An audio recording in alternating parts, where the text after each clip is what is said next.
So with Second Assault finally getting a release date for all the other platforms, we're asking ourselves, what should we really expect for the Second Assault DLC here on Battlefield 4? Now, I've had no shortage of footage on my channel of the Second Assault DLC because I've been lucky enough to be able to play it on the Xbox One. But all the other platforms really had no idea when we were going to finally get it, and now that we are finally getting it, we're asking ourselves, okay, what is this going to bring to the table? You know, what will Second Assault do to change Battlefield 4? Well, in the grand scheme of things, it's only 4 maps, guys, and it's 4 maps that we've had our hands on. Oman, Caspian Border, Operation Firestorm, and Operation Metro. Now, all of these maps, in my opinion, are greatly improved. I think they're going to hands down be some of the best maps in Battlefield 4 almost as soon as they come out tomorrow. You know, Caspian Border is just so much better than the old Caspian Border. I would say that Firestorm, probably one of the most improved maps just because it seems like it's a little bit more balanced. There's a lot more areas to go to that makes it worthwhile. But I think the one thing you have to consider is that at the end of the day, Metro is going to be Metro. And there's some things that have been added to Metro, like what you see right there. The 320 LVG. It was present in Battlefield 3, but it's not present in the same regards as it is in Battlefield 4 because it is way more annoying in this.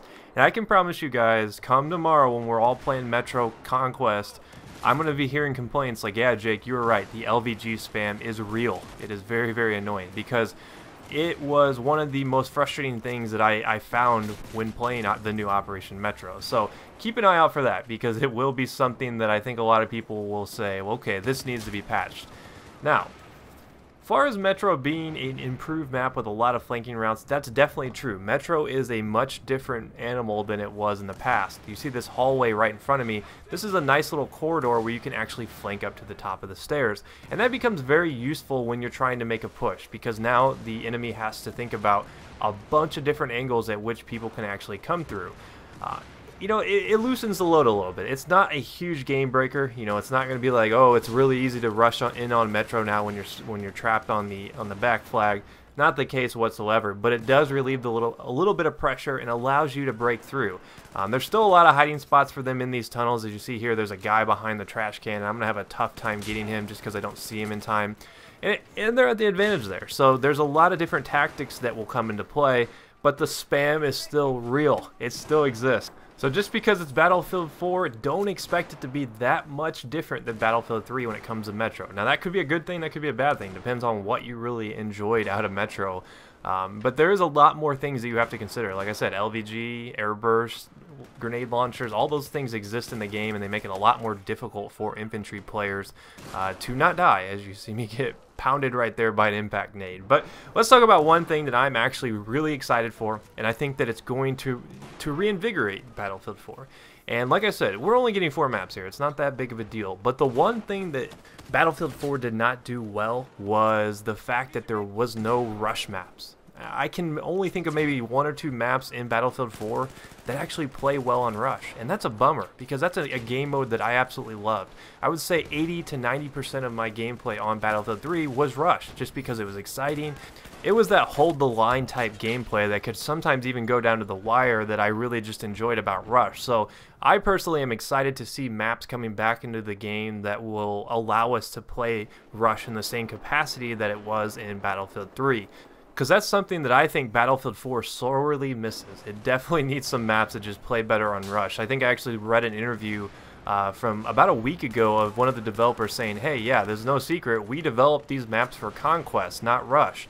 That's why they don't really play well on Rush, because the argument is that, you know, 80% of the player base preferred to play Conquest. And I was like, really? Because, you know, throughout most of my playtime on Battlefield 3, I usually saw a lot of the Rush servers being populated. So I'm not sure I agree with that, but they probably have the stats. I find it hard to believe that they would go out of their way to lie about something to that nature. But it's just a shame to see that, you know, a game mode that was so popular just didn't really get the love it deserved in the map selection in Battlefield 3. So I'm excited to see it coming back. I'm really pumped that we can sit down and actually do some Rush live streams, and it's actually got me excited enough that I'm planning on streaming a lot of Second Assault here coming up, so you will want to keep an eye out for that.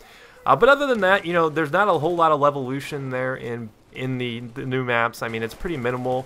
On Metro, you can actually bring down parts of the ceiling. I think on Firestorm you can light some oil pits on fire. Let me think. Oman has the Sandstorm. It doesn't really have a whole lot of levolution other than the crane falling down when the Sandstorm actually moves in. But, you know, we'll get a lot of new weapons, too. Like, you see me just got killed by the F-2000 there, and that'll mix things up. You know, the Gull Magnum is a pretty good sniper that's coming down the pipe. We're going to get everyone's favorite, the Dow 12 back, so maybe we can have the return of Chairman Dow. If you're a fan of my older videos, I had a series based only on the Dow 12. That was like a little mini series I did. So there's a lot of new things to be excited for. You know, even though this is only a four weapon, 4 map DLC, it still brings a lot to the table because it's going to bring us a familiar feeling of maps that play the way we expect a Battlefield 3 map to play, which I think will translate well into Battlefield 4. So it's definitely worth keeping that Battlefield 4 install on your hard drive because Second Assault will bring a little bit new to the table. I think it'll give you guys something to toy around with for the next couple of months because these maps never get old. You know, who doesn't love going into Metro and just boosting your score per minute and your kill per minute and everything like that. But I do want to point out I am going to be trying to stream almost every day this week, including some Second Assault stuff. Maybe a little Titanfall here and there, so be sure to look out for that. I'll put my Twitch stream in the description. I actually did a little stream last night, kind of just impromptu to test things out, but I'm going to try to get that out of the way starting tomorrow and maybe Wednesday and Thursday as well. But if you missed my past videos, here's a chance to catch up, and I will see you guys next time. Peace.